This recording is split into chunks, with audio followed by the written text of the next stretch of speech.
Postuler dans des établissements universitaires à l'étranger ou passer les examens d'entrée en Chine? Cette question a taraudé de nombreux élèves du secondaire pendant l'été. Et la pandémie a créé encore plus d'incertitudes.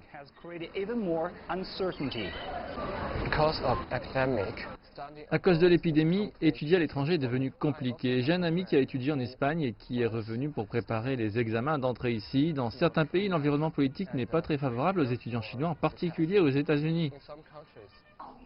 Si Li a choisi de revenir pour se concentrer sur les examens d'entrée à l'université, certains restent déterminés à aller étudier à l'étranger. De mon point de vue, étudier à l'étranger est une excellente opportunité de découvrir différentes cultures. La Chine essaie de renforcer les relations entre la jeunesse chinoise et internationale. Et je pense que c'est une époque où tous les gens peuvent travailler ensemble et créer un monde meilleur.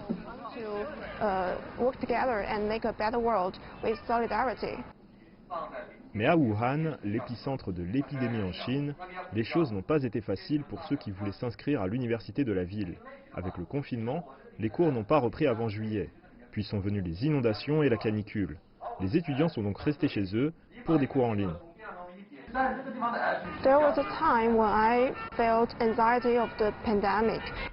Durant la pandémie, je m'inquiétais pour mes leçons, mais de nombreuses écoles se sont adaptées pour mettre des cours en ligne en place, et ça m'a beaucoup soulagée.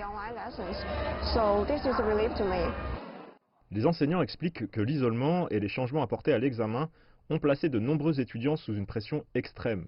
Certains sont également aux prises avec des problèmes psychologiques. Parmi les étudiants, beaucoup ont abandonné l'idée d'étudier à l'étranger et s'orientent maintenant vers les établissements publics où la préparation s'avère intense. Dans tous les cas, nous pouvons leur souhaiter bonne chance dans le chemin qu'ils ont choisi.